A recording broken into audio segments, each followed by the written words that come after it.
Chandrakar FF presents a one-shot series.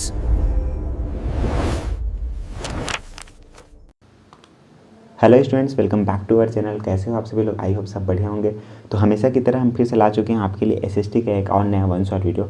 आज की इस वन शॉट वीडियो में हम कंप्लीट करने वाले हैं एसएसटी का एक और नया चैप्टर, जिसका नाम है 20वीं सदी में संचार माध्यम। तो देखते हैं। देखो, 20वीं सदी में संचार माध्यम एक ऐसा चैप्टर है जिसमें आपको तथ्यों को याद करने में ज़्यादा फोकस करना है। इसमें लंबे लंबे आंसर नहीं लिखना है आपको, ठीक है।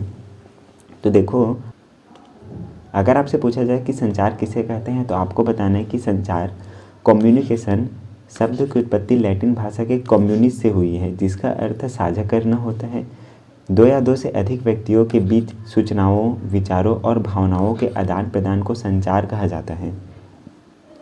यह एक ऐसी प्रक्रिया है जिसके द्वारा हम अपनी बात दूसरे तक पहुंचाते हैं और उनकी बात तो समझते हैं।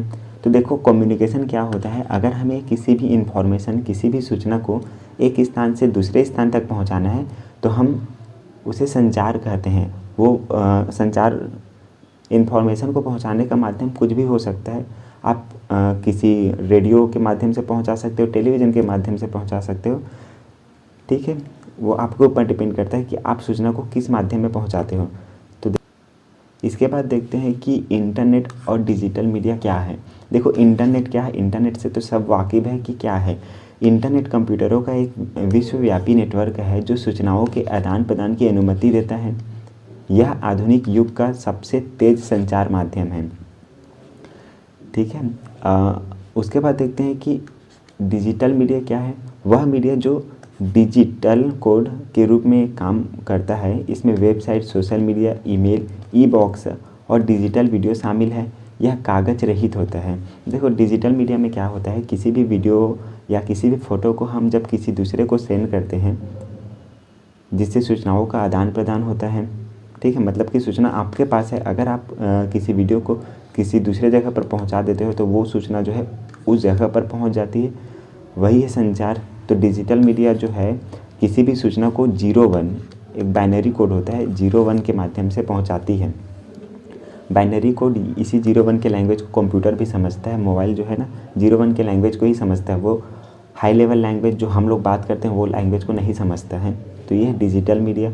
इसके बाद देखो कि संसार के प्रमुख संचार माध्यम कौन कौन से हैं। तो देखो, रेडियो है, ठीक है। संचार के माध्यम साधन कौन कौन से? रेडियो है, समाचार पत्र है, टेलीविज़न है, टेलीफोन है, इंटरनेट है।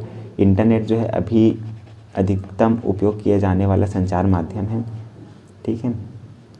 जो रेडियो का उपयोग ना ध्वनि संबंधित होता है, समाचार पत्र का लिखित माध्यम में होता है, टेलीविज़न का दृश्य और श्रव्य दोनों में होता है, और टेलीफोन का वार्तालाप में किया जाता है, और इंटरनेट का उपयोग बहुयामी है। जनसंचार देखते हैं कि मास मीडिया क्या होता है। वह माध्यम जिसके द्वारा एक साथ विशाल जनसमूह तक सूचनाएं पहुंचाई जाती है, उसे मास मीडिया कहा जाता है, जनसंचार कहा जाता है। तो मास मीडिया कौन कौन से है? समाचार पत्र मास मीडिया है, रेडियो मास मीडिया है, टेलीविज़न भी मास मीडिया है, इंटरनेट मास मीडिया है। देखो, समाचार पत्र से क्या क्या लाभ मिलते हैं? विस्तृत जानकारी मिलता है, ये सस्ता होता है। हानि क्या है? केवल साक्षर लोग ही इसका उपयोग कर पाएंगे, ठीक है। जो साक्षर नहीं है वो लोग समाचार पत्र को नहीं समझ पाएंगे। सेकंड, रेडियो, ये दूर दराज तक खबरों को पहुंचाने के लिए उपयोग किया जाता है। अनपढ़ के लिए भी ये जो है उपयोगी है। हानि क्या क्या है? केवल इसे सुना जा सकता है, इसे देखा नहीं जा सकता है, ये इसके हानि है। टेलीविज़न देखिए, हाँ, लाइव चित्रण मनोरंजन के लिए इसका उपयोग किया जाता है टेलीविज़न का। देखो, आँखों पर प्रभाव पड़ता है, महंगा साधन होता है इसका, इसलिए इसका हानि है। उसके बाद आता है इंटरनेट। इंटरनेट क्या है? ये संवाद संभव होता है इसमें, ठीक है। इंटरेक्टिव मैसेज इसमें भेजा जा सकता है। गलत सूचना और साइबर अपराध जैसी संभावनाएं जो है इंटरनेट के माध्यम से बढ़ती है। अभी तो साइबर अपराध भी चल रहा है इंटरनेट में। तो ये इसके लाभ और हानियां हैं। देखो, 20वीं सदी में अखबार की क्या क्या भूमिका थे उसको देखते हैं। सामाजिक भूमिका, दूसरा है राजनीतिक भूमिका और राष्ट्रीय जागरण। सामाजिक भूमिका में आपको लिखना है कि समाज में फैले कुरीतियों के खिलाफ जागरूकता फैलाई और शिक्षा का प्रसार किया। कुरीतियों का मतलब होता है ऐसी रीतियाँ जो समाज के लिए हानिकारक हो, जैसे कि सती प्रथा एक कुरीति था जिसे अंत किया गया। ये है सामाजिक भूमिका। सेकंड है राजनीतिक भूमिका। सरकार की नीतियों की समीक्षा और जनता की आवाज़ को सरकार तक पहुंचाया किसने? अखबारों ने। अखबारों के माध्यम से ही बहुत सारे खबरें जो थी सरकार के द्वारा दी जाती थी उसे जनता तक पहुंचाया जाता था। तीसरा है राष्ट्रीय जागरण। स्वतंत्रता संग्राम के समय लोगों में देशभक्ति की भावना जगाने में अखबारों ने महत्वपूर्ण भूमिका निभाई। ये आपको लिखना है अखबारों की कौन कौन सी भूमिका थी, इंपॉर्टेंट क्वेश्चन है। मास मीडिया में विज्ञापनों की क्या क्या भूमिका है? मास मीडिया हमने देखा, मास मीडिया क्या होता है? यदि हमें किसी सूचना को पूरे समूह तक पहुंचाना है तो हम मास मीडिया का उपयोग करते हैं। इसके एग्जाम्पल हमने देख लिया था, रेडियो था, टेलीविज़न था, इंटरनेट था। तो विज्ञापनों की क्या क्या भूमिका है देखना। आप टीवी देखोगे तो उसमें विज्ञापन ज़्यादा आता है, ठीक है। तो विज्ञापनों की क्या भूमिका है उसको देखते हैं कि पहला, उपभोक्ता जागरूकता। नए उत्पादों, उनकी कीमतों और उपयोगिता के बारे में हमें जानकारी मिलता है। सेकेंड है व्यापारिक विकास। कंपनियों को अपने बाज़ार बढ़ाने और ब्रांड वैल्यू बनाने में मदद मिलती है, ये उसका फ़ायदा है। तीसरा है सांस्कृतिक प्रभाव मिलता है। रहन सहन, खान पान और फैशन के नए तरीक़ों को समाज में प्रचलित करना, ठीक है। आप देखना कि अभी जो ऐड आता है उसमें अधिकतम जो है फैशनेबल चीज़ों को दिखाया जाता है। आगे देखो, मुद्रित माध्यम और टीवी में क्या क्या तुलना है। मुद्रित माध्यम का मतलब होता है जिसे लिखा जाता है, जैसे कि समाचार पत्र होता है, वो होता है मुद्रित माध्यम। और टीवी में क्या क्या तुलना है, पहले समांतर देखते हैं कि दोनों ही जो है मनोरंजन के साधन हैं। दोनों देश विदेश की सूचना प्रदान करते हैं, टीवी भी करता है और समाचार पत्र भी करता है। दोनों ज्ञानवर्धक हैं, मतलब एजुकेशनल पर्पज़ से दोनों का उपयोग किया जाता है। दोनों दोनों जनमत निर्माण करते हैं, मतलब कि पब्लिक ओपिनियन निर्माण करते हैं। अंतर क्या क्या है? फर्स्ट अंतर आपको लिखना है कि समाचार पत्र को सिर्फ पढ़ा जा सकता है जबकि टीवी को देखा और सुना जाता है, ये उसका अंतर है। सेकेंड लिखना है टीवी से अशिक्षित व्यक्ति भी लाभ उठा सकते हैं, लेकिन अखबार से जो है अशिक्षित व्यक्ति जो साक्षर नहीं है वो लोग लाभ नहीं उठा सकते। तीसरा लिखना है आपको टीवी एक दृश्य माध्यम है जबकि अखबार जो है एक मुद्रित माध्यम है। चौथा आपको लिखना है टीवी का प्रभाव जो है इंस्टेंट होता है और अखबार का स्थायित्व तो अधिक होता है। आगे देखिए कि इलेक्ट्रॉनिक माध्यम कौन कौन से हैं, ये क्या चीज़ है, तो इसके महत्व कौन कौन से हैं। सूचनाओं का तीव्र गति से प्रसार संभव हुआ है इलेक्ट्रॉनिक माध्यम के माध्यम से। विश्व को एक ग्लोबल विलेज में बदल दिया गया है, मतलब कि अब पूरा विश्व जो है एक विलेज की तरह बन गया है। हम किसी भी सूचना को एक स्थान से दूसरे स्थान तक आसानी से, चाहे वो किसी भी देश में हो, आसानी से और जल्दी के माध्यम से पहुंचा सकते हैं। इंटरनेट के माध्यम से हम पहुंचा सकते हैं। सेकेंड है मनोरंजन और शिक्षा का सजीव अनुभव प्रदान करना, जैसे कि इलेक्ट्रॉनिक माध्यम के माध्यम से, ये तो आप इस वीडियो को देख रहे हो ना, मनोरंजन और शिक्षा का सजीव अनुभव प्रदान करता है ये इलेक्ट्रॉनिक माध्यम। प्रमुख इलेक्ट्रॉनिक माध्यम कौन कौन से हैं? टेलीविज़न है, रेडियो है, इंटरनेट है। अभी तो चौथा लिख सकते हैं मोबाइल फ़ोन भी आ गया है अभी तो, ठीक है।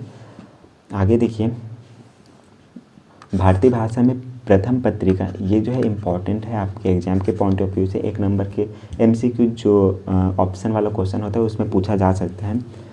तो भारतीय प्रथम पत्रिका कौन सी थी? पहला देखो, पत्रिका का नाम था दिग्दर्शन। इसका प्रकाशन हुआ था 1818 में। आपके बुक में लगभग 1888 दिया है, इसको एक बार ना क्रॉस चेक करना, एक बार चेक करना है इसको, ठीक है। स्थान श्री रामपुर में जो बंगाल में है वो, उस स्थान में इसको प्रकाशित किया गया। भाषा कौन सी थी, कौन से भाषा में इसको प्रकाशित किया? इसको ना बंगाली भाषा में प्रकाशित किया गया, क्योंकि बंगाल में किया गया था तो वहाँ बंगाली भाषा ज़्यादा चलती थी, इसलिए बंगाली भाषा में इसको प्रकाशन किया गया। संपादन, इसका संपादन श्री रामपुर मिशनरी में किया गया, ठीक है। आगे देखिए, 20वीं सदी के संचार माध्यम और समाज पर प्रभाव। जो संचार माध्यम थे ना, उनका समाज पर क्या क्या प्रभाव पड़ा उसको देखते हैं। तो इसके 3 पॉइंट है। सामाजिक प्रभाव, सामाजिक प्रभाव पड़ा, लोगों का जुड़ाव बढ़ा, जागरूकता आई और वैश्विक संस्कृति का आदान प्रदान होने लगा। सेकंड है सांस्कृतिक प्रभाव पड़ने लगा, खान पान, रहन सहन, ठीक है, पहनावा, भाषा बदलाव, पश्चिमी संस्कृति का प्रभाव जो है पड़ने लगा। थर्ड लिखना है आर्थिक प्रभाव, व्यापार का वैश्वीकरण, ई कॉमर्स का उदय हुआ, विज्ञापन उद्योग का विकास हुआ। ई कॉमर्स का जो है संचार के माध्यम से उदय हुआ है। आपको कहीं पर अगर कोई डाउट रहता है तो कमेंट सेक्शन में बताइएगा। तो अब देखते हैं कुछ MCQs देखते हैं, बहुविकल्पित प्रश्न देखते हैं। देखो, टेलीविज़न का आविष्कार किसने किया था? टेलीविज़न का आविष्कार आपको याद रखना है कि एलेक्जेंडर ग्राहम बेल ने जो है टेलीविज़न का आविष्कार किया था। सेकेंड याद रखना है कि रंगीन प्रिंटिंग प्रेस का आरंभ कब हुआ? तो ये हुआ था 1937 में आरंभ हुआ था, इसको याद रखना आप। भारतीय भाषा में छपने वाली प्रथम पत्रिका कौन सी थी? हमने देखा कि दिग्दर्शन जो है ना भारतीय भाषा में प्रकाशित होने वाली प्रथम पत्रिका थी। इसे दिग्दर्शिका भी कहा जाता है, तो आप देख लेना, जो आपके ऑप्शन में आए उसे टिक कर देना। चौथा क्वेश्चन है कि पहली फारसी पत्रिका मिरात उल अखबार के संपादक कौन थे? तो उसके संपादक थे राजा राम मोहन राय, ठीक है। पांचवा क्वेश्चन है भारतीय सिनेमा का पितामह किसे कहा जाता है? तो भारतीय सिनेमा जो अभी फिल्में बनती है उनके पितामह किसे कहा जाता है? उसका कहा जाता है दादा साहेब फाल्के। दादा साहेब फाल्के एक पुरस्कार भी होता है। अगर कोई मूवी जो है अच्छा प्रदर्शन करती है ऑडियंस के सामने तो उसे दादा साहब फाल्के पुरस्कार दिया जाता है। इसे ना सिनेमा के क्षेत्र में सबसे सर्वोच्च पुरस्कार माना जाता है। छठा क्वेश्चन है देशभक्ति पर आधारित फिल्म कौन सी थी? तो ये जो पूरब पश्चिम आपके बुक में दिया हुआ है तो वो थी देशभक्ति पर आधारित फिल्म। क्वेश्चन नंबर 7 है इंटरनेट किस प्रकार का संचार माध्यम है? तो ये जो है आधुनिक संचार माध्यम है। आठवां क्वेश्चन है केसरी पत्रिका किस भाषा में प्रकाशित हुई थी? ठीक है, तो केसरी को आपको याद रखना है, केसरी जो है मराठी भाषा में प्रकाशित हुई थी। कौन किया था? बाल गंगाधर तिलक द्वारा इसको प्रकाशित किया गया था। ये इंपॉर्टेंट क्वेश्चन है आपके MCQs के लिए। क्वेश्चन नंबर 9 है कि भारत की सबसे बड़ी समाचार एजेंसी कौन सी है? तो ये है PTI। इसको थोड़ा सा याद, मतलब कि इम्पॉर्टेंट नहीं है, प्रेस ट्रस्ट ऑफ इंडिया, आप देख लीजिए, ठीक है। तो आज का वीडियो बस यहीं तक था। वीडियो कैसा लगा कमेंट सेक्शन में बताइएगा। और ये वीडियो थोड़ा सा छोटा है क्योंकि इस चैप्टर में हमें कुछ ज़्यादा चीज़ पढ़ने नहीं थे, तो वीडियो को एक बार रिवाइज कर लीजिएगा, एक बार और देख लीजिएगा, जिससे आपको चीज़ें जो है और क्लियर हो जाए। तो मिलते हैं फिर से किसी नए वीडियो में, तब तक के लिए पढ़ते रहिएगा।